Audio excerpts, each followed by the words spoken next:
Well, it's an honor for me to introduce our presenter today. He's someone I've known for a number of years. We didn't overlap at Calvin, I don't think. James Bratt is a graduate of Calvin, what was Calvin College at the time. He then went to a little-known university in Connecticut, at Yale University, for his PhD in history. He taught briefly at Pittsburgh, and then for the bulk of his career at Calvin, now Calvin University in Grand Rapids. Dr. Bratt has written a number of books. His area of specialty, well, his specialty seems to be American religious history, and that's been our focus last fall and again with this course. Let's see, I was going to add something else to that. In retirement, I think he's done some interesting things.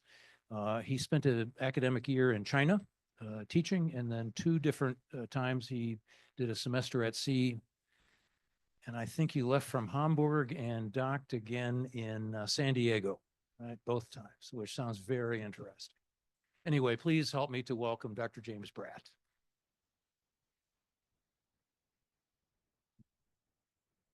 Yeah, I'm very happy to be back. Had a good time last fall doing the first in what is a 4 installment. If I don't screw up too badly, maybe they'll have me back for number 3 next fall. You taking care of that, G? Yeah, okay. Yeah, as Doug said, my special area of teaching and research interest is American religious history. So last fall we did the colonial era. This term we're going to do Revolution to the Civil War. Part 3 would be essentially Civil War to World War II. Then part 4 is World War II to the present. That's how I have it scoped out. So yeah, it's good for me in retirement to go back to my earliest years of study at Yale with I was so fortunate to have the premier historian of American religion, Sidney Alstrom, as my mentor. And yeah, I'm rewalking all those days in the 1970s in the great colonial town of New Haven. I would walk from the academic buildings over to the bank where I could deposit my check, my very modest stipend, and I would walk behind the Center Church, New Haven Green. I had pictures of that last time, and there were buried 3 of the people who sat in the court that condemned King Charles I to death. So these guys, when the monarchy was restored, they fled to New Haven and they hid out in caves in those bluffs above the campus. So yeah, it was really cool not to just be teaching about history, to be walking past it quite literally. So yeah, this time we're doing, as I said, American religious history from the Revolution to the Civil War. It's a wide open time in American history. You can see the folks here having a rollicking good time. On the screen, the backdrop is Election Day. You see the man walking up the steps there to cast the ballot. But meanwhile, in the lower left, a previous voter has been indulging in too much of the voting treats. Candidates would stand voters to free booze at the voting booth. We have a couple more swell guys in the upper right-hand corner there, or no, I'm sorry, in the center right. They're reading a newspaper, which very often happened in tandem. So when you read circulation accounts, numbers from American newspapers, you have to multiply by 2 or 3 to determine the actual readership. We have a couple kids playing muddle be peg or whatever on the ground here, and it's election day. It's a high and rollicking time.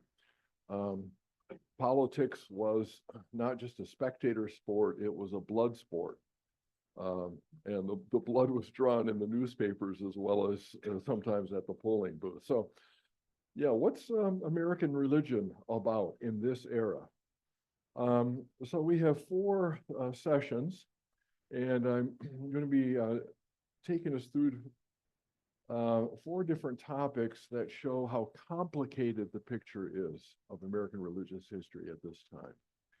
So today we're going to be looking at religion and the founding, or how and why the United States was not founded on a Christian basis. There's a lot of controversy about this. This comes up particularly in election seasons. People arguing very strongly that it was, that on the other hand, that it was not. It's a lot more complicated a story than comes out in partisan political seasons. So I hope that you have a nuanced and a more accurate sense of what this statement involves at the end of today's session. So it was not founded on a Christian basis, but it soon became a Christian nation. The great French observer Alexis de Tocqueville, whom I've taught about here before, came to the United States from France, where Catholicism was the established religion. And he said, there's no country in the world where religion is more pervasive and more important than the United States, even though it was there was separation of church and state. We'll talk about that loaded phrase in a minute. So it was not founded on a Christian basis, but some of the most successful movements in the early nation between the Revolution and, say, 1850 were evangelical denominations, the Methodists and the Baptists in particular. We're going to be giving a good session to them. So we have the rise of evangelicalism. But not only were these born-again believers doing very effective recruitment of people into their churches, but so were a lot of other, at that time, wild, crazy, extreme spin-off movements. This was the era in which the Latter-day Saints were born, Mormonism, the Adventists, the spiritualists, and all kinds of utopian communities. Let's go out into the woods, be it Brook Farm or New Harmony down in Indiana, all over the country, Amana, the Oneida community will flee regular society and set up a perfect society out in the woods or in a remote place. So we have the United States becoming functionally a Christian nation during this era, but it was also open to unending experimentation and diversity. But all these proposed and active movements could not solve the besetting sin, the fundamental problem of the new nation. And that was, as President Lincoln would say at the end of our era, that it was founded half slave and half free. Well, actually, he thought it was founded totally free, but it had become half slave and half free. So people who argue for today that if only the United States would become a Christian nation again, our problems would go away, have this problem that the worst political failure in American history happened when Christianity was at maybe the peak of its public influence.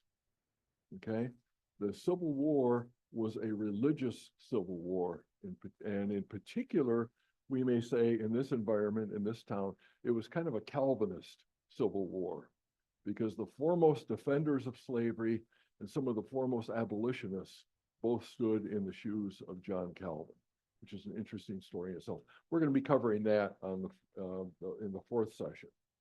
Notice I did not say the 4th week, because having been canceled last time, we have to do a makeup. Now, ideally, we would say, oh, we're starting today the 27th, the 3rd, the 10th, and the 17th. But unfortunately for you, very happily for me, Tina and I are heading off to Florida on February 17th. So I've done remote learning before, but on the road from a car probably wouldn't be the best thing. So we're going to have session 1 today as normal. Session 2 a week from today as normal. But then in consultation with Amy, we decided to do sessions 3 and 4 on February 10th. And I need to poll you over which of these proposals, which of these options you prefer. We could do the way that my students in China did it, 2 back-to-back 90-minute sessions with a 15-minute break. I've done that. I've survived. Let me warn you that you're not as young and disciplined as Chinese students. The other option is, and I have the time wrong here, we could do a split presentation. We could have a morning session and an afternoon session that day. The morning session would start at 9:30 and go to 11. And then we'd reconvene at this hour, 1 to 2:30 to wrap it up. So Amy also reminded me that if these times don't work for you or there's some problem, you can tune in online if you can't make it to some of these sessions, or you can just watch it later. When I do these courses at Calvin, I find that a lot of people are registered virtually, and the video stays in the can for about 2 months. And so some of them will be running all 4 of the sessions back to back to back. I'm an object of binge viewing. I don't know how long these the half sessions stay available, but those are options too. So thinking about a minute, how many of you would prefer the back-to-back sessions in the afternoon as laid out here?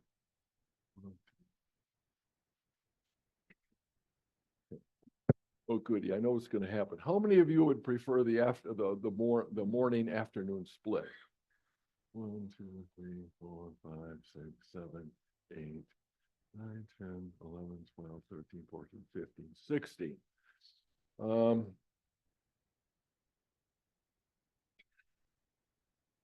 Okay, afternoon only. Well, we'll take these results into into view, and Amy and I will let you know next week which option we're going to go with. Okay. 9:30 to 11. Yeah, I screwed up in devising this screen, so yeah, Amy and I will talk it over and we'll let you know. Okay, so I hope I was willing, I gotta say, I was willing to drive here last Monday. Amy told me that is not a good idea. And it turns out it was very much not a good idea. So I'm grateful for her intervention, because she said the weather was so cold, the temperature was so cold that the salt was not melting the ice. And that would be dangerous for you and for me. So anyway, so today, then, religion and the founding of 1787, 10 truths.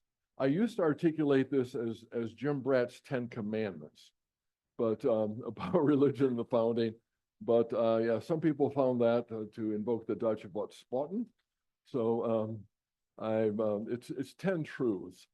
And when you put these 10 accurate descriptors in the picture together, the picture gets very complex and not muddled, but very, very nuanced. So on the one hand, just to foreshorten the forecast where I'm going here, on one hand, the United States was founded uniquely, or the first of this type in the world, as on the national level, on the federal level, as an entirely secular government. This was a first. On the other hand, even the elite founders who generated that plan thought that religion was a very good thing to have in society. In fact, many of them thought, that as a republic, the United States needed strong religion in society. So no religion in the state on the federal level. Good thing if there's strong religion in society.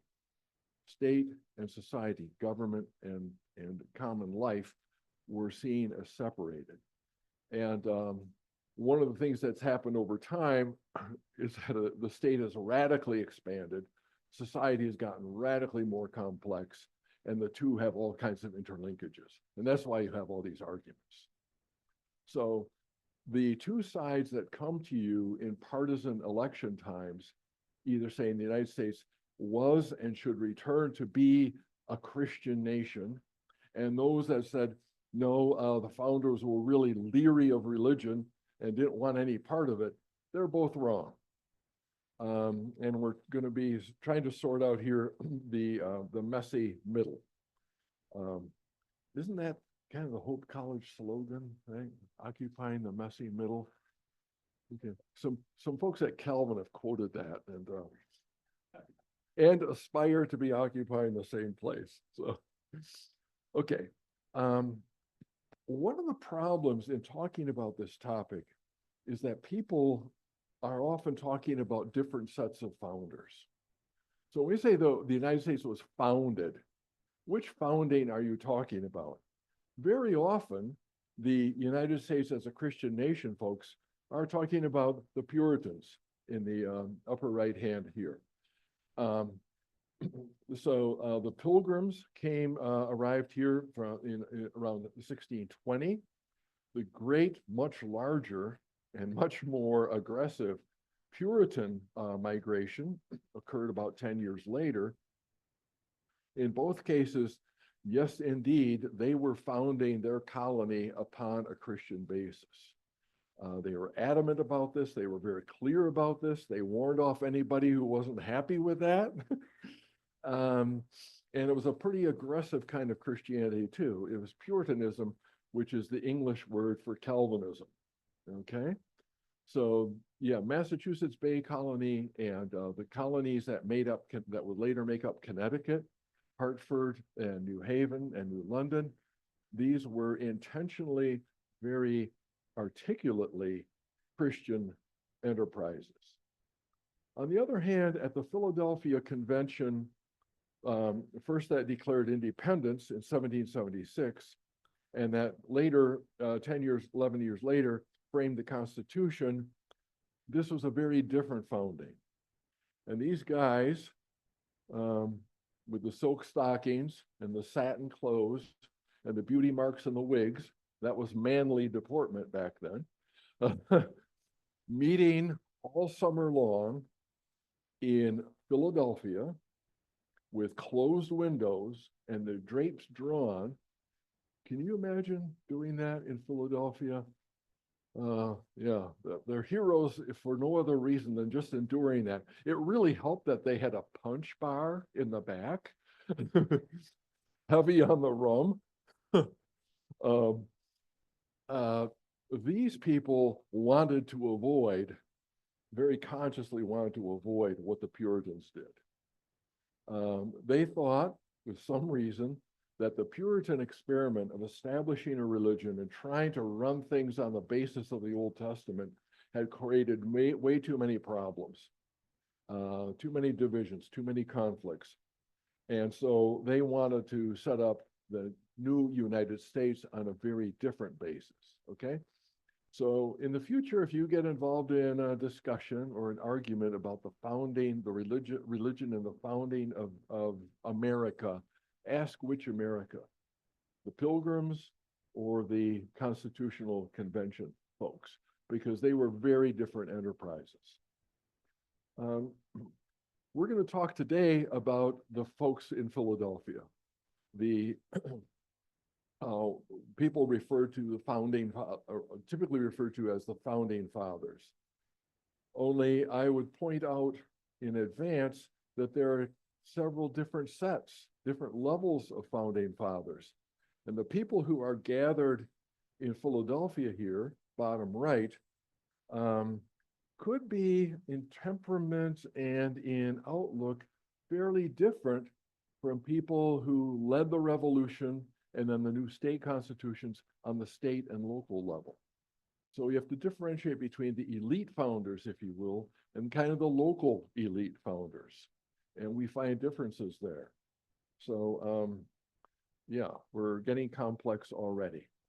So those elite founders in Philadelphia, create a constitution which is a thoroughly and intentionally secular document.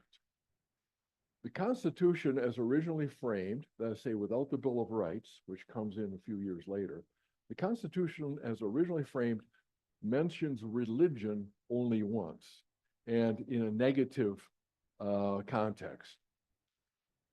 It prohibits any religious test for office or for citizenship.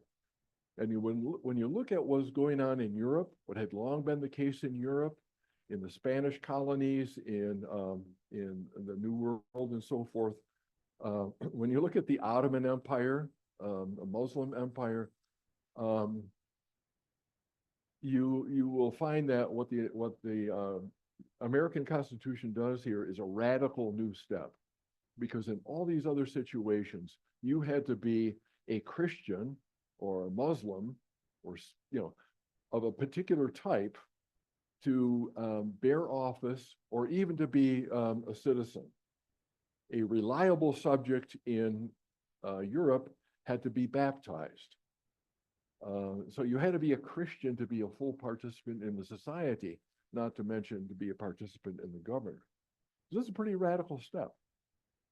And we also know, we can see how thoroughly a secular document this is, because there were people in the new United States who most certainly did want the young nation to be established on a Christian basis. And they voted against the ratification of the Constitution.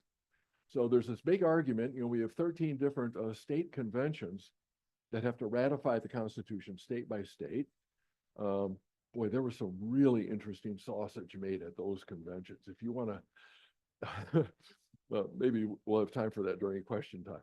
But one of the prime objections that the large anti-federalist literature, I mean, people were publishing pamphlets all the time. The most familiar ones to us are the Federalist Papers, right? Written by Madison and Hamilton and John Jay. This is a pro-Constitution set of documents. There were also anti-Constitution, anti-ratification sets of documents. And one of the complaints that recurs in those documents is that the Constitution as proposed had no recognition of God or Jesus or the role of religion in the government. And therefore, the new government being proposed was wrong, and it was fatally flawed. It was unstable. It would have to collapse. Okay? So if you wanted to vote, if you wanted to have the United States founded on a Christian basis, you would have voted against the Constitution. And a lot of people did. And then thirdly, we can look at the religious symbols. The new early national symbols. The United States flag is the first one in Western history to not have a cross in it, right? The United Kingdom has several crosses in their flag. Such paragons of religiosity as Norway, weekly attendance at church maybe 2%, Denmark, Sweden, Finland, most of the little principalities of Germany all had crosses in them. The primary symbol would have Christianity in it. The United States very deliberately kept that out. And then my favorite stuff. So I'm gonna hammer at this a little bit because you get such cool pictures. Is there a problem? Oh, okay. Yeah, I'm technically not capable of doing that. Really, I am not. So thank you, Amy, I didn't even see it. But the Masonic symbolism in the early nation, if there was kind of a national cult, it would have been the Masons. And here we see a good Freemason, George Washington himself, all dressed up in Masonic garb. And also, we handle this every time. Well, if you'd handle money anymore, the $1 bill on the back, there's the national seal. There's the CA&I, okay? It's not exclusively a Masonic symbol, but it is a Masonic symbol. Freemasonry was and a long time remained very prominent in the national capital. That picture I just showed you of George Washington comes from the larger one here on the left side. this is George Washington dressed in his Mason's apron and other Masonic regalia at the laying of the cornerstone of the Capitol. The United States Capitol, the cornerstone was laid to a Masonic, not a Christian ceremony, and likewise the White House. One of the last Masons to be occupy the White House was Harry Truman, 32nd degree Freemason, and during his tenure in office, the White House underwent a major rehabilitation. I mean, they were knocking out walls. They were getting down to the studs of this building. And he was delighted to see Masonic inscriptions that the builders of the White House had painted on the walls. Yeah, I belong here. This is our house.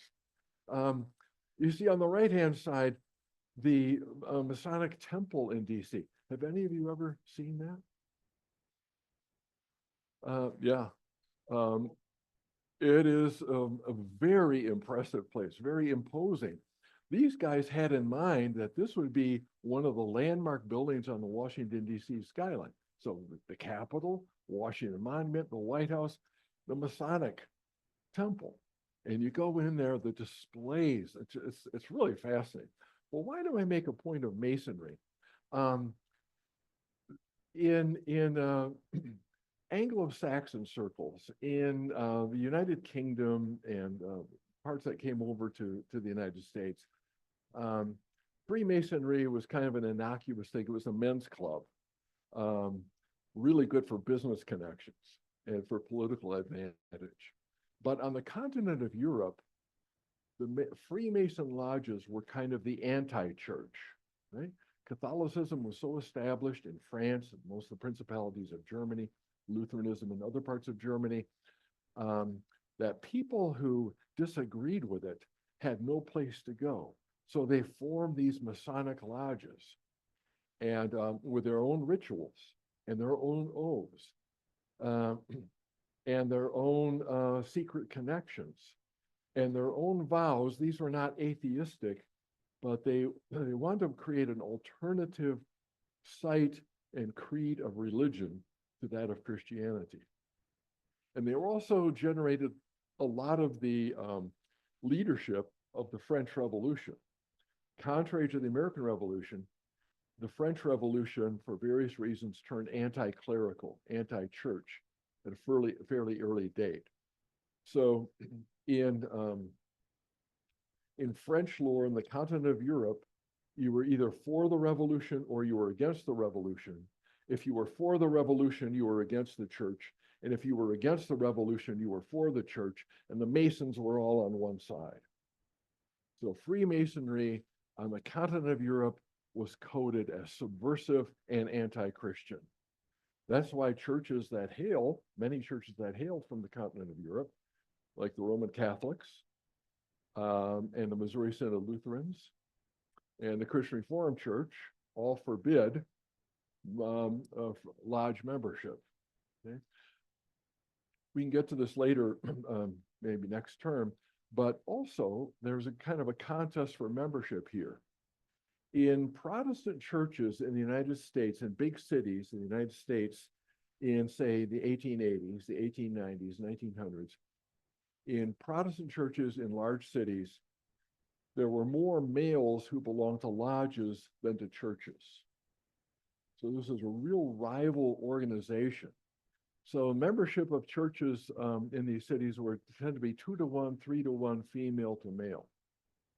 And to drive out the lodges was a way of bringing men into the church, also making them accountable to women, which Freemasons didn't like.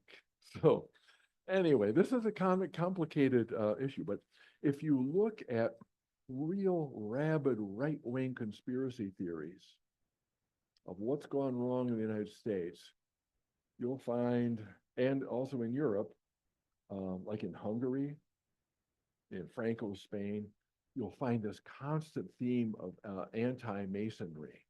It's the Masons that are conspiring to undo our liberties, to lead us away from God.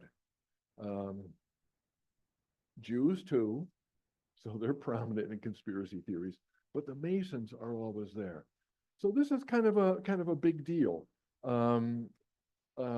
If Freemasonry is something of supplement or even a rival to Christianity, then the popularity of Freemasonry in the early nation is something to reckon with.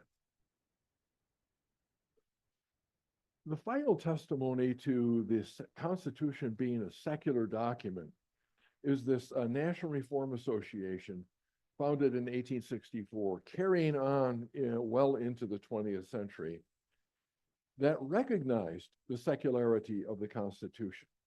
And they proposed an amendment to the Constitution to declare, to make the United States a Christian nation.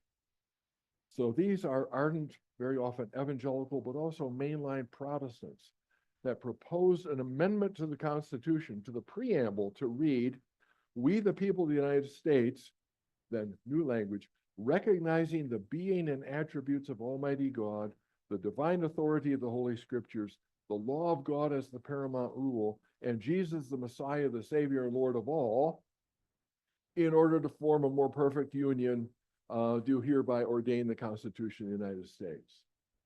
So there were a lot of people who wanted the United States to be founded on a Christian basis, who saw that the Constitution didn't do that, and tried to amend it to make it so.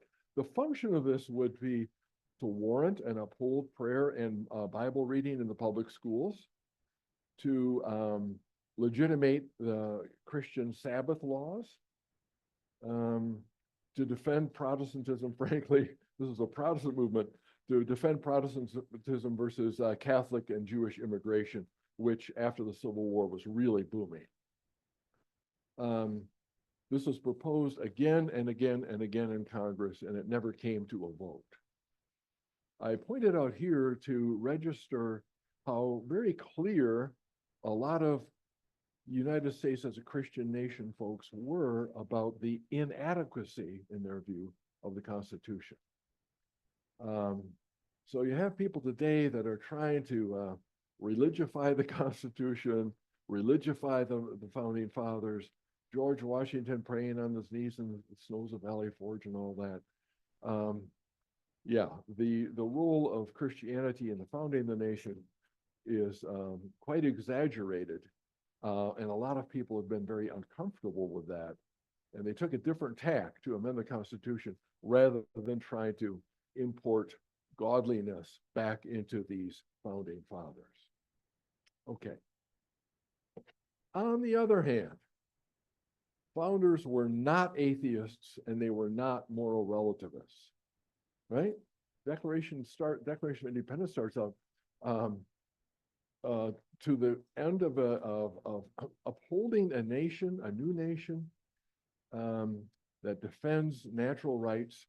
We pledge our lives, our fortunes, and our sacred honor.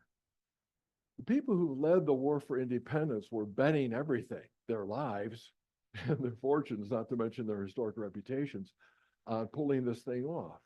You don't make that kind of bet for a maybe or a kind of a preference, right? These were absolutes. The founding fathers were, in a sense, moral absolutists. They were not moral relativists, or they wouldn't have tried to pull off successfully a revolution. And even one of the most radical, Thomas Jefferson, who winds up on the most radical end of the spectrum of religious opinion at the time, was not an atheist. He did put in the Declaration, endowed by nature and nature's God. So there's God language there. It's just not Christian God language. It's more of a deist thing. But nonetheless, the point is that contrary to what some people on the cultural left in the United States say today, the founders were not their bosom buddies as atheists or moral relativists. They believed absolutely in natural rights derived from human history and natural law. Notice that they did not invoke the Bible or another revelation. They did refer to the Bible in the deliberations of the Constitutional Convention. You'll hear this all the time. Talking about King Saul and King David and the time of the judges in the Old Testament and so forth. These were not normative, however. These were descriptive. These were exemplary. They were also referring to the Republic of Venice, to the Republic of the United Netherlands, the Dutch Republic, to ancient Athens and ancient Greece. And oh yeah, there's these Bible guys too. Okay, this is descriptive material, not normative material. At the same time, so on the one hand, on the other hand, what do I have? A third hand here? We keep going back and forth. The founders, by and large, were not evangelical Christians.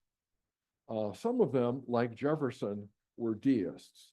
The clockmaker God, right? The watchmaker God. They believed very much in the orderliness of nature, right? Isaac Newton was their main man. The unbreakable laws of nature.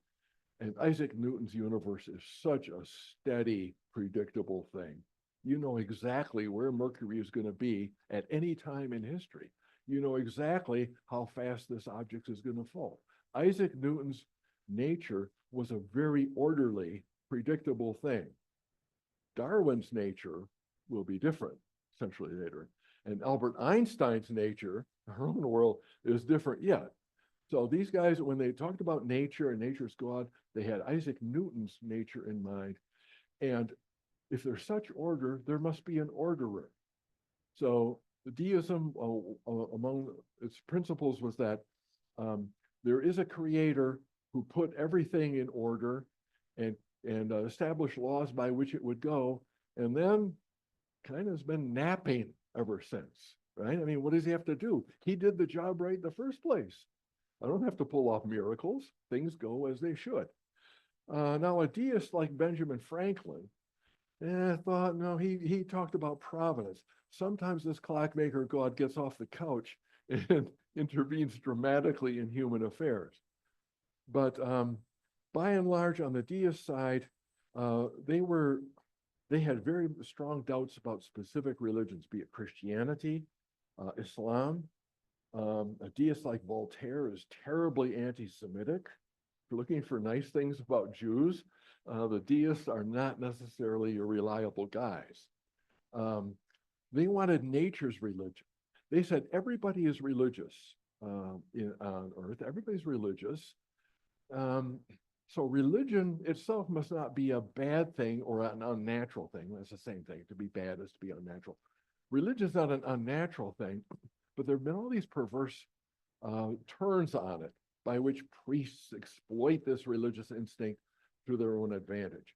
So they wanted to find the lowest common denominator of all world religions.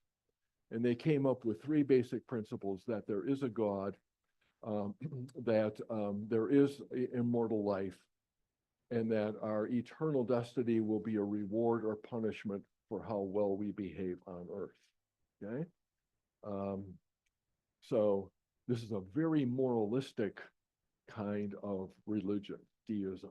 Religion exists, as Voltaire said once. He was talking, supposedly at dinner, they were talking about whether God existed or not. Some people were arguing yes, some people were saying no. And all of a sudden he shushed them because the servants came in to clear the table. And he said, if God did not exist, it would be necessary to invent him in order to make people who are losing out in this life obey and behave. Because if there's no eternal life, then what you have now is what counts. And if I don't have mine, well, the heck with you, I'm going to rise up in rebellion. So deism is a religion oriented toward moral control and, maybe raising the moral level. Now, in any case, it's not Christian. It's religious, but not Christian. Other people like James Madison and George Washington were not deists.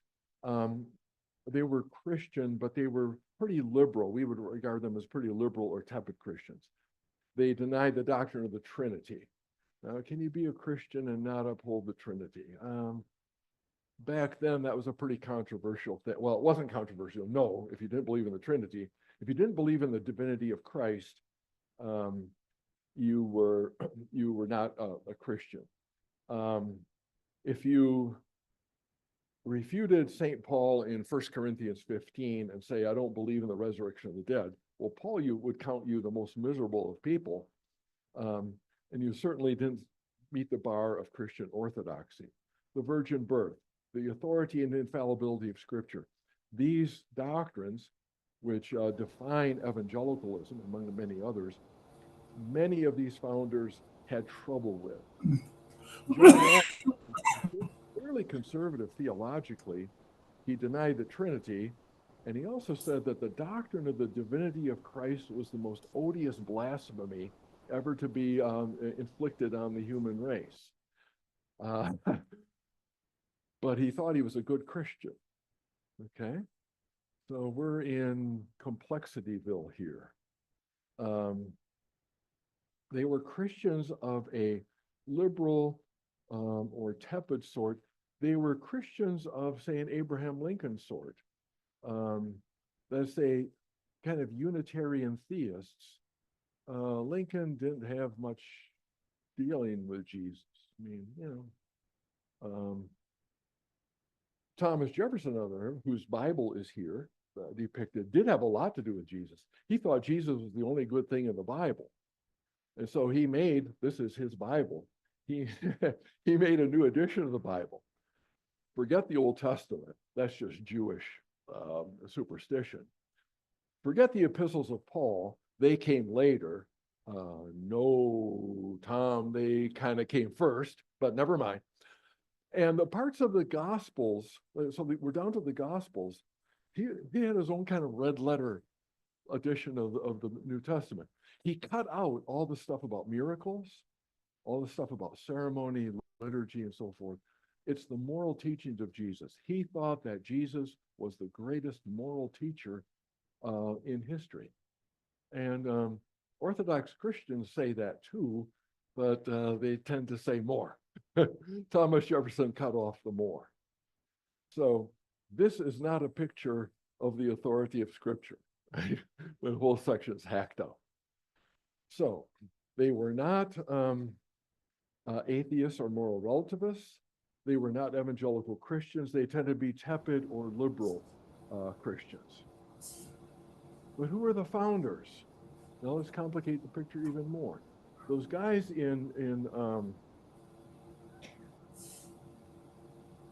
the folks in Philadelphia, let's see if I can find the right thing here. Here, standing upright, of course, is George Washington. Down here is Alexander Hamilton whispering something to Uncle Ben Franklin. Over here we have James Madison taking notes, which you weren't supposed to do, to his honor. He did not publish them till 1840, but we have a fairly good record of the debates at the Constitution, which these guys didn't want to have recorded, but Jemmy here was doing it. Here we have Roger Sherman. We're going to revisit again. He's from Connecticut. Anyway, these are the most elite of the founders, the people at Philadelphia.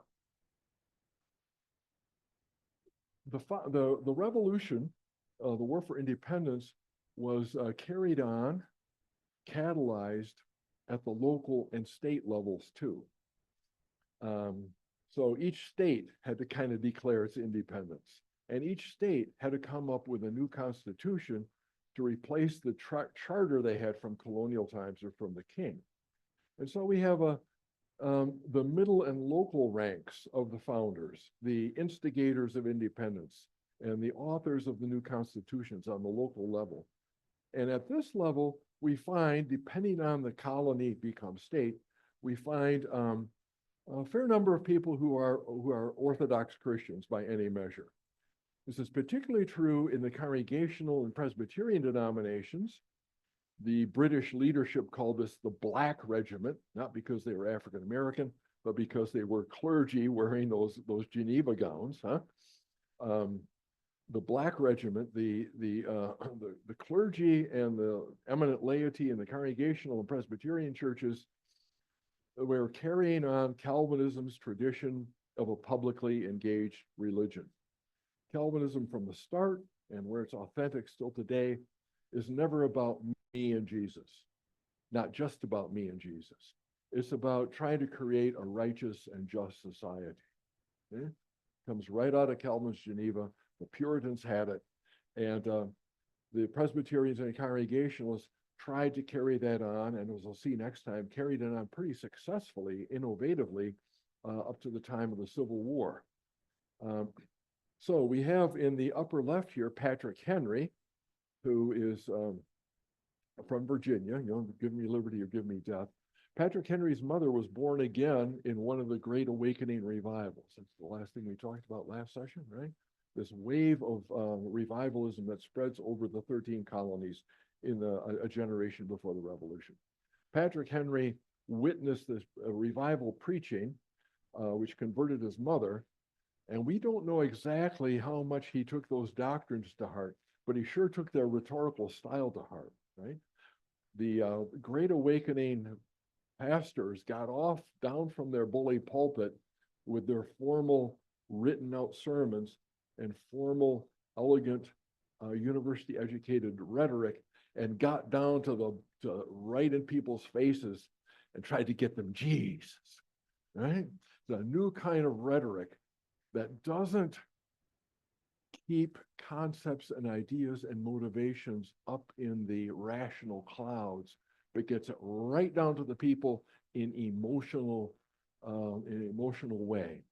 And Patrick Henry is doing that very controversially in the House of Burgesses, the Virginia legislature, when he gets up and says, I know what other people think, but as for me, give me liberty or give me death.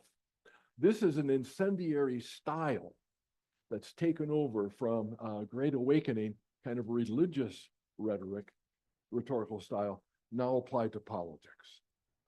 Upper right is Samuel Adams, who, unlike his cousin John, did not think that the divinity of Christ was a blasphemous doctrine, but he was a pretty orthodox Calvinist.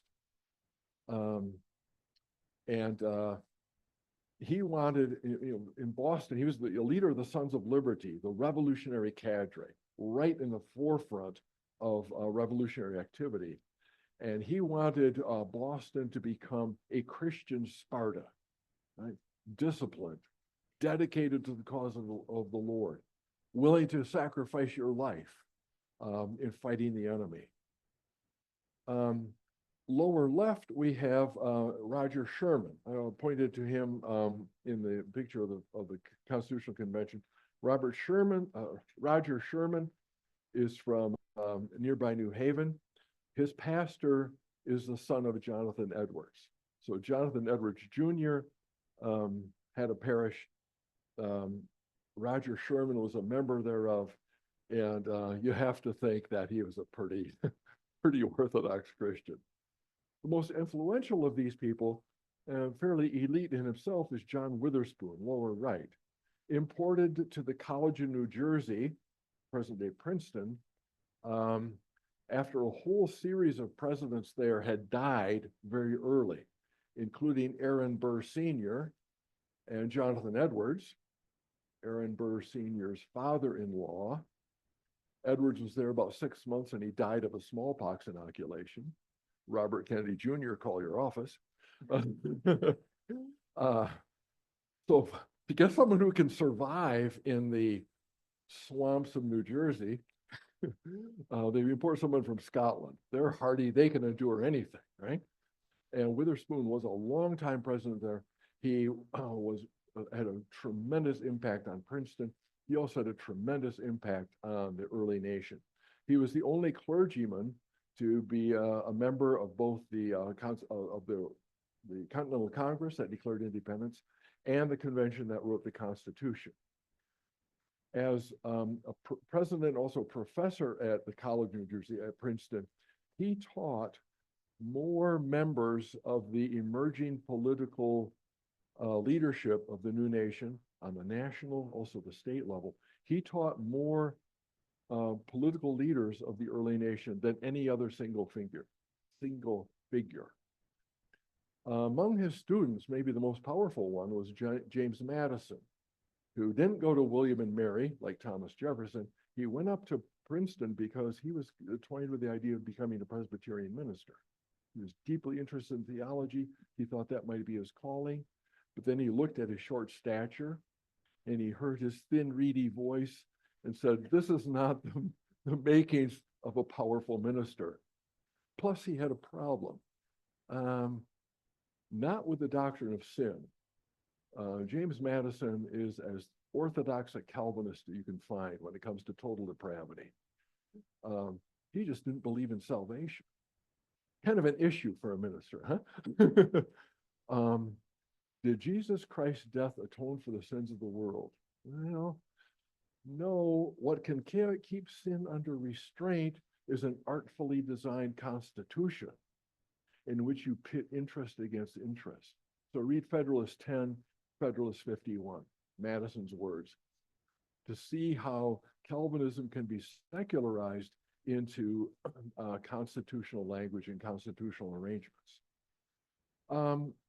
So Witherspoon had a tremendous impact upon the prime author of the Constitution, James Madison.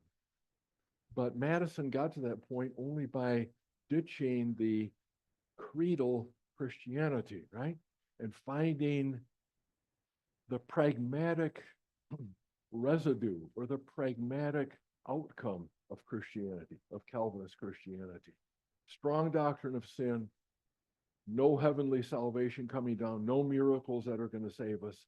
We got to do this ourselves. And we'll do that by arranging this constitution in which self-interest, sin, according to Jonathan Edwards, self-interest vies against self-interest to cancel each other out. So the way that Christianity came out on the middle and lower ranks of the founders is it's a powerful force, but it also has to be muted and mutated to work in this new political situation. Finally, the anti-independence force, the loyalists, aka the Tories, many of them were strong Christians too. So if the United States was founded on a Christian basis, people who didn't want the United States to exist as an independent nation were also strong Christians.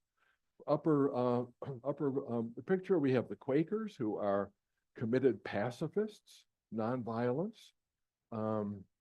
They tended to sit out the revolution. They were neutral or loyalists.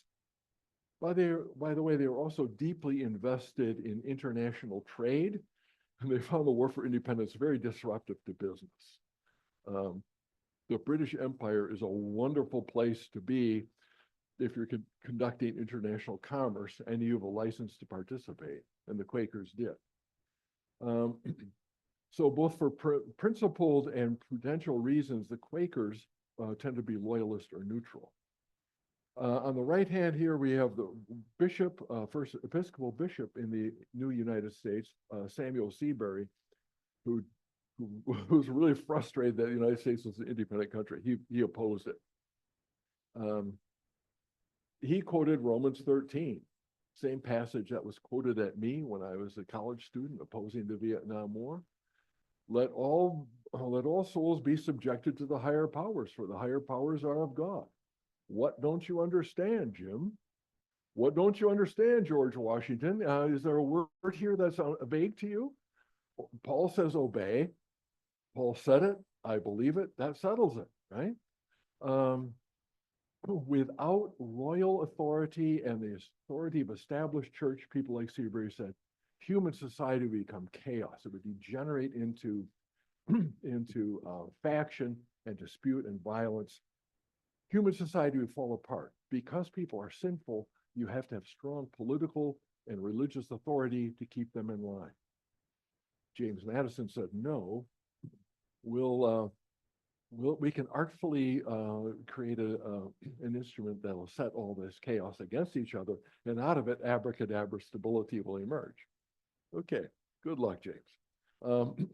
Then, among the people who joined the British ranks were enslaved black men. It's estimated that in Virginia, 1 out of 3 eligible black men from the plantations escaped and joined the British Army, because the promise was if you put on a red coat, so to speak, you'll have your liberty. Most of the revolutionary leaders, particularly the elites from Virginia, were slaveholders, like Madison and Washington and Jefferson. And these people these black guys who escaped for liberty also tended to warrant their behavior by invoking the Bible. So whether they were born again Christians or not, Christianity was an inspiration to them. It was an inspiration to join the British. And then there are the rising evangelical groups, the Baptists and the Methodists. The Methodists in 1760, there were about 400 of them in what is called the Delmarva Peninsula, right? Delaware and the east shore of the Chesapeake, where Maryland owns some, Virginia owns some. The Delmarva Peninsula, there were 400 Methodists there in 1760. By 1820, they'd be the largest religious organization in the United States. So these are people licensed for growth. Second to them, after the Civil War, that will succeed them, are the Baptists. By the way, John Wesley here, lower right, was an ardent Tory. He thought the American Revolution was a terrible insult, a breakage of God's law, and a defiance of common sense, in part because he was a zealous opponent of slavery. So if the Tories or the Loyalists are on the right end of the political spectrum, they're also very anti-slavery. And people who are all for liberty and independence, those leaders are very often slaveholders. See what a mess we're in here? Our predicted left-right categories, our predicted religious secular categories don't apply neatly to the past. The past is a foreign country, says one of our great theorists. The past is a foreign country. You have to know what you're doing when you're going back there, because you'll trip and fall, as I have as a historian many times. So that's Wesley. Upper left here is a picture of how the Baptists in late colonial Virginia were persecuted. The ruling authorities were very much tied to the Anglican Church. They did not want this unaccountable, freestanding, independent religious organization emerging, these Baptists. And so they persecuted them. They tried to outlaw their meetings. Here we have an example of how they were persecuted. You'd like to be baptized so much because the Baptists, if you're baptized as an infant, that doesn't count. You have to be baptized as an adult believer, right? You like water so much? We'll give you water. So a little bit of persecution by water torture depicted in that picture of on a plantation. Okay, why don't we just take a pause here and have questions from on this part so far. There's more to come. Yeah. Just a quick technical question.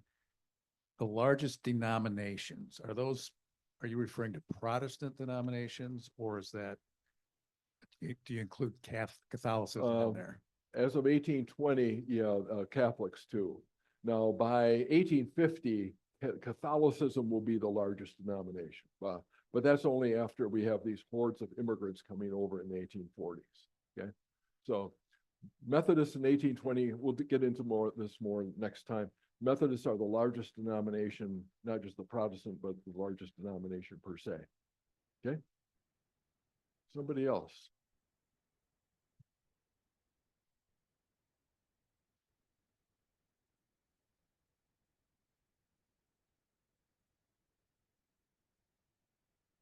Here, in front.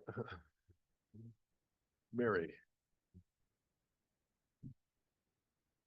I'm having trouble calling them all Calvinists. I'm sorry? I'm having trouble calling them all Calvinists instead of, after Martin Luther or Reformed or whatever. All of a sudden, you're talking 100% Calvin. And I don't understand that. Well, yeah, Calvinist and Reformed are I'm using them synonymously, even though there are many other people that, like Knox and Butzer and so forth, that feed in. So, yeah, I use this in class because most students, if they're familiar with any term, it will be Calvinist, not Reformed. You're a victim of your college. But the particular denominations, the Presbyterians and the Congregationalists, are confessionally Calvinistic. They draw their theology from Reformed documents like the Heidelberg and Westminster Standards and so forth. Lutherans, much less Quakers, are much more ambivalent. First of all, about the role of religion in public life, and also about the American Revolution. So the people who supported the American Revolution never amounted to more than 40% of the population, right? This is a minority movement. And the churches that are most strongest in support of them are Presbyterians and Congregationalists. So now we're down to maybe 20% of the population.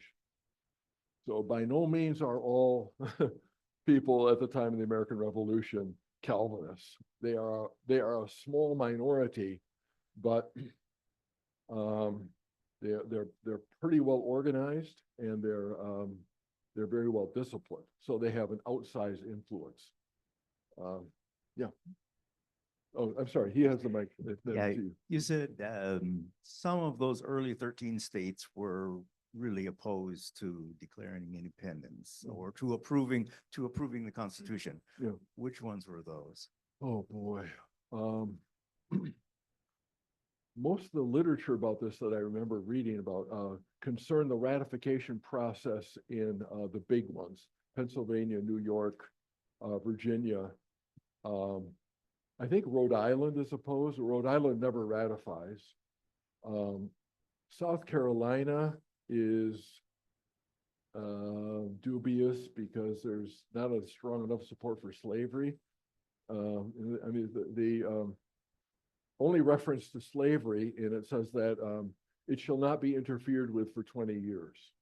So in 1808, the slave trade is banned.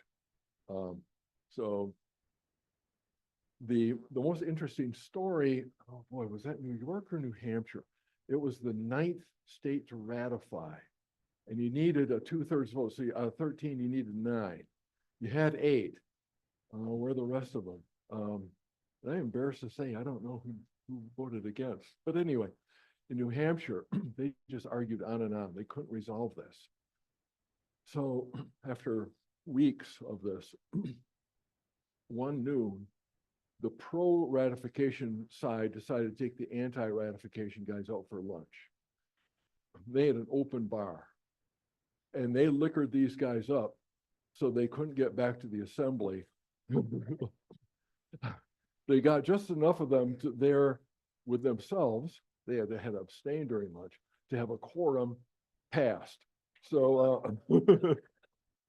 next time you're criticizing frat boys for drinking too much, they're just following the founding fathers, right? But I am ashamed not to know. I'll have the answer for you next time. Was there any unifying force? Like, churches kind of unified people somewhat into separate organizations.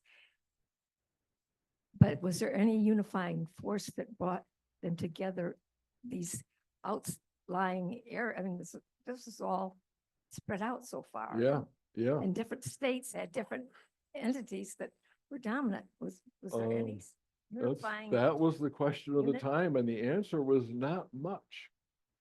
So how are we going to hold all this e pluribus into unum, right?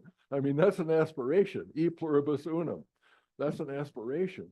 And that's what these leaders are trying to pull off. They're creating a kind of an elite leadership core on the local and state levels that will support this and hold it together. It was still a traditional enough a society that ordinary people were supposed to emulate and honor their betters. Well, yeah, the British, but on the other hand, a good 25% were pro-British, were loyalist, 40% for independence, the middle third, you know, which way is the wind blowing? So yeah, this is a hard-won thing, and you know, Benjamin Franklin's famous comment as he leaves the Constitutional Convention the last time, a bystander asked him, "Mr. Franklin, do you have what do you have? What did you make?" Because they've been conducting this entirely in secret. He said, we've created a republic if you can keep it. And it was a real open question. And you look at Britain and France at this time and Spain, they're just up on the wall like vultures waiting to pounce when this thing falls apart, because it has to, because it's way too spread out. There are way too many different interests. And Madison's genius was that there are so many interests. This is in Federalist number 10. There's so many interests that no one of them can take it over. So we'll have this arena. The Constitution simply prescribes a process by which we hash out our disagreements. And once you're in this, better the devil you know than the devil you don't know. What are going to be the options if we scrap this plan? Nobody knows, and nobody trusts each other enough to make a bet. So yeah, this was on everybody's mind. And we have to remember that in order to in this strange foreign country called the past, we have to put ourselves imaginatively in that situation to figure out what this felt like and how much anxiety these guys in the satin breeches had. Yeah, one more. Okay. You mentioned Lutherans. Yeah. So you're referring largely to the number of Lutherans that are present around 1800, more or less? I mean, 1770. Yeah. okay, a little bit earlier. Yeah. So there was a meaningful population. And I don't know any of this. So these are, legitimate questions. I'm not trying to challenge you. So, Yeah. oh, So the Lutherans here are kind of bluish. They're okay. around Pennsylvania mostly, with some along the Appalachian Ridge. yeah. Okay, great. Thank you. Yeah. And you specifically talked about their thinking, if you will, around the relative position of religion and government. if Yeah, you will. And so was that true then in that population, say in 1778 of Lutherans, or did that come later? That was true back then. I mean, Lutherans virtually all came from Scandinavia. countries, regions where Lutheranism was the established religion, right? So that'd be like Northern Germany, Yeah, Northern Germany, Scandinavia. Scandinavia, yeah, Okay. Rhine Valley. Great. So they were used to being established, but now they're in a place where they're definitely not established. And they're trying to survive. They're just trying to find each other. There are not many of them. They're immigrants. They're kind of sheep without a shepherd. So you have these early ministers and bishops that are trying to bring them together. But they're very leery of these Reformed or Calvinistically driven denominations like Presbyterians and especially Congregationalists, Congregationalists in New England are used to running the show. So they're pretty assertive and pretty aggressive. Lutherans are the newcomers, they're new immigrants. And new immigrants, as we see today, kind of like to keep their mouths shut and keep a very low profile. Plus, then you can go back to Martin Luther's theology, who So that was my next question. Yeah. Keep going, please. yeah, yeah, as a Christian, you are a free man. This famous opening of Liberty of the Christian Man, freedom of the Christian man. You're a free man, but you're subject to all, right? And you're especially subject to authority, especially after the Peasants' War, the Peasants' Rebellion in 1525. Luther was really shocked by the way these revolutionaries in the countryside were invoking his theology. He said, no, that's not what it made at all. So princes, please crush these guys. So in Luther, you have this very strong freedom principle and you have very strong authority principle. And, Yet another paradox. and depending on the situation, which card is going to be played. Yeah. So there's less ambivalence that way in the descendants of Calvin and Butzer and John Knox, right? Where God demands righteousness, meaning from Hebrew and Greek, justice, and it's a sin not to pursue that. That's a pretty strong mandate for public involvement, whether that's to a right wing, left wing, or central cause. You got to be an activist. Thank you. That's very helpful. Okay, thank you. One more. A quick one. And in the current right-wing Christian nationalist movement, as I listen to you today, sounds like just same old stuff from 200 years ago.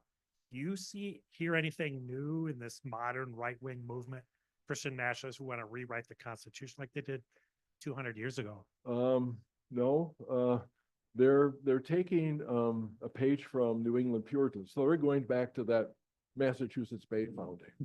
Okay, only the Puritans talked a more dramatic or draconian game than they said. So because it's in the Old Testament, blasphemy and adultery has to be punished by stoning to death. They never did that. Never, ever. We got to put it on the law because it's in Deuteronomy, but come on, let's be sensible. And they found, as the Philadelphia people said later, the Puritans found that over time, delivering on this project needed a lot of moderation and learning by hard experience. Christian nationalists are way too confident about, they're very, in one sense of the term, very innocent about how this is going to be pulled off. But yeah. Okay, let's pick it up on the seventh commandment of Jim Bratt's 10. It's you'll hear this particularly from right-wing people today. The separation of church and state is nowhere mentioned in the Constitution, and that's true, even in the Constitution as amended. The only reference to religion in the Bill of Rights, the key thing is in the First Amendment, where establishment of religion is prohibited. Also prohibited is interference in the free exercise thereof. So no to religion on the one hand, yes to religion on the other. And the Supreme Court has been fighting this one, by case law and edict for forever. Particularly, the separation of church and state became the prevailing court interpretation after World War II, because World War II really nationalized the United States, really integrated it. You had all kinds of people from the South and the Midwest going to the East Coast and the West Coast. Regional differences diminished, and they had to establish a uniform law. So separation of church and state becomes constitutional binding, not from the Constitution itself, but particularly from Supreme Court declarations after World War II. Secondly, even in the First Amendment, the Bill of Rights did not interfere with church establishments on the state level. Constitution's talking just about the national level. Connecticut had an established church, the Congregationalists, till 1817. Massachusetts had an established church till 1833. So the Bill of Rights did nothing to interfere with religion establishment on the state level. This question would get settled finally after the Civil War, right? When the Constitution works directly on citizens, not filtered through state jurisdictions. Most states quickly did end whatever church establishment they had lingering. Rhode Island and Pennsylvania never had that, but the others, Anglicanism, the Church of England was supposedly the established religion. They got rid of that, but their constitutions, these new state constitutions, often did maintain a religious qualification. You had to be a theist to be a state office holder, or you had to be a Protestant. When there's a Catholic population nearby, the Protestant majority will keep the Catholics out of office if they can. Interestingly enough, the separation of church and state was pounded at by, it was originated with Jefferson, who's the archdeist, way on the left end of the theological spectrum. And it was also endorsed by the people at the right end of the theological spectrum, the Baptists. And so these Baptists in Cheshire, Connecticut, once as a New Year's present to Thomas Jefferson, year 1802, the president, they sent him a half-ton cheese as gratitude for his declaration that his policy would be the separation of church and state. So we have, politics makes for odd bedfellows. And when you get religion in the mix, things get a little kinky sometimes. So we have the extreme right wing and the extreme left wing agreeing on this principle. But then it has to be hashed out over the next 200 years of American history.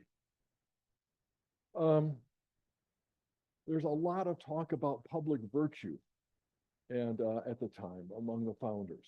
Public virtue was deemed to be essential to the survival of a republic. And now we go back to the philosophy, political theory of Aristotle, upheld by people like Machiavelli later on, that there are different kinds of regimes, and each kind of regime or system of rule needs a different quality inculcated in the citizenry or among the people. So if you're a monarchy, you have to cultivate a feeling of awe or reverence in the population, so that they look up at the king and they see the appointed emissary of God, and they revere and bow before him, sometimes her, as they would before God. In an aristocracy, people who made their bones by warfare, you have to cultivate a sense of courage and admiration of courage and boldness. But in a republic, you have to cultivate a sense of virtue. If a republic doesn't have a virtue, it will collapse. But what did they mean by virtue? Not what I heard, we heard growing up, right? Virtue had mostly to do with sexual behavior.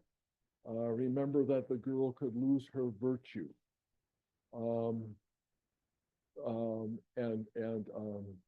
A virtuous woman, who can describe her? Founders, especially by their behavior, did not have this sense of virtue. Virtue meant self-restraint, restraining pursuit of your economic interests, and restraining your passions in public debate. That's why Patrick Henry wasn't very virtuous in being so extreme on the floor of the House. Give me liberty or give me death. In Machiavelli's political theory, not the one about the prince, which is his satire on how the bad guys get away with it, but his other prescriptions, he's very much upholding the old Roman Republic, and he sees his own Republic of Florence falling apart over this. Why? Because we had big families in town pursuing their personal economic interests and willing to sell out their country to a neighbor to get more money. Unrestrained pursuit of economic interest is the death of a republic, and so is unrestrained passion in rhetoric. And as an unpaid political announcement here, but an objective historical evaluation, Donald Trump is the model of an unvirtuous person by this standard. Okay, he has stuff that makes for a monarch. Right? He demands reverence and he demands awe, and he commands that in 49.1% of the population. But that's not what makes for a republic. So when the founders talk about public virtue, they're not talking about keeping girls in line. They're talking about keeping powerful rich men in line, or they themselves keeping themselves in line. And many of the elites, as well as the middle rank among the patriots, thought that it was important to have religion, a vital public presence of religion, in order to cultivate this restraint. This is in keeping with deism, right? You have an eternal life of rewards or punishments depending upon how virtuous you are, how moral you are in this life. So this isn't just an evangelical thing or a mainline Protestant thing or a Catholic thing. It's also a deist thing. But this publicly active religion should be church-free. So look at the tombstone of Thomas Jefferson. He, of course, authored this inscription himself. He wasn't going to let his reputation be decided upon others. But of all the things he chose to be remembered for, not president, not Secretary of State, not ambassador to France, when that was the second most important job in the American government, but the author of the Declaration, the author of the Statute of Virginia for religious freedom, which did impose separation of church and state. So Virginia had a separationist principle inscribed by Jefferson, and the father of the University of Virginia. We will be politically independent. We will be released from the command of the priests and clergy, and our leadership instead will come by education in reason. So we'll replace the church with the university, okay, as the leading cultural institution. So religion is vital to promote morality, but this does not mean any organized church claims upon political power or official preference or state apparatus. So religion should be church-free. It should also be theology-free. The value of religion for society lies in its moral payoff, which here's Monticello, classical architecture. No Gothic for our President Thomas. Virtue will be validated by nature and reason and spread by education. So we'll disestablish a church and will replace the moral leadership or the moral control of society that the church used to represent. We'll replace that by university-educated men. A quick preview of coming attractions here. This is the representation of religion in late colonial America. We had this map last time. You see the yellow congregational establishment in lower New England. You see this thin Anglican, pale green establishment most everywhere. You see the tan Presbyterians in the backcountry. The green presence of Dutch Reformed in the Hudson and Raritan valleys, Quakers around Philadelphia, and so forth. This is the map of American religion on the eve of the Revolutionary War. Left-hand side is the map of American religion, the most prominent Protestant denomination in 1850. So 75 years later, we have Methodists. The dark black is they have over 25 churches per county, okay? And where things get pale, they still have 1 to 4 churches per county. Methodism in the early republic kind of becomes the default, the most commonly represented church in the United States. And then the right-hand map is leading church bodies as of 25 years ago. Yeah, lots of changes. We have this big red blob, the Southern Baptists. So the Methodists were most popular before the Civil War. The Baptists become the most numerous Protestant denomination in the years after the Civil War. We have that big Lutheran blob in the upper Midwest, the yellow orangey stuff. We have the Mormons. We'll get to them later this term. In the West, the tan or brown in the West. But the most common default religion is the blue. That's Roman Catholicism. So you're more likely to have a Catholic church in any county in the United States than any other church, which doesn't mean that they're the most popular or that they're the majority. They have a plurality. All these churches have a plurality in the counties where they're represented. The only places where you have a majority is when you have the county with a black dot in it, right? So Mormons are an absolute majority in most counties in Utah.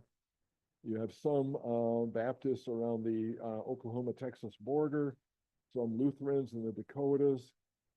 Where are the Dutch Reformed, you say? The real pale blue in Michigan, Lake County up north, Missaukee, Ottawa and Allegan County along the lake shore, southeastern Iowa, that's, Pella, and northwestern Iowa, where we have the only county in the United States with a Dutch Reformed majority, Sioux County. Nope, no majority. You can see how dramatically the map of the United States changes. And how we get to the left-hand map is what we're going to be looking at this term. How we get to the right-hand map is a preview of things to come. But I want to leave you with just some statistical data here. The time of the American Revolution was a low point for organized Christianity in all American history. So this whole thing, this whole notion of a declension from a pure, righteous, wonderful Christian beginning to the present situation is exactly wrong. Organized church membership was at its low point at the time of the American Revolution, the first census, 1790. It hit its high point, guess when? 1960. Now, what those people in 1960 knew about their religion, well, that's another question. I mean, we're just talking about church membership now. So in 1790, we have one person in 16 who's an official church member. We have 4 times that actually gathering on a Sunday. So church membership back then really required something, right? You had to be submissive to the authority of the board, be it deacons, the rector, the presbytery, the consistory, whatever. By the end of our term here, in 1850, church membership will have grown 6-fold to about 35%, a little over 1 in 3. Regular tenders had doubled to about 50%. The largest churches in 1790 were the Congregationalists, that yellow blob up in New England. They tended to sire a lot of Baptists, who will be the number 2 church later on. Anglicans, which were thin on the ground all over the place, out of them come the Methodists, who are the number 1 church in 1850. Presbyterians generate the Disciples of Christ and the Churches of Christ, the so-called Restorationists. They're not that numerous. The largest church by 1850 are the Roman Catholics. So we're in for some dramatic changes in which denominations are popular, which movements are effective, the evangelical movement, but also in the great churching, the great Christianization of the United States that happens after the Revolution. It doesn't go into the Revolution. So I hope you have a more complex picture, but I hope I didn't leave you totally confused. It is nuanced, and when you get into discussions of this matter, it quickly becomes an argument. Your job is just try to calm people down. First of all, have them define their terms. Which founders are you talking about? What does it mean to be founded? Is that by political documents, or is that by people on the ground? What's the difference between state and society?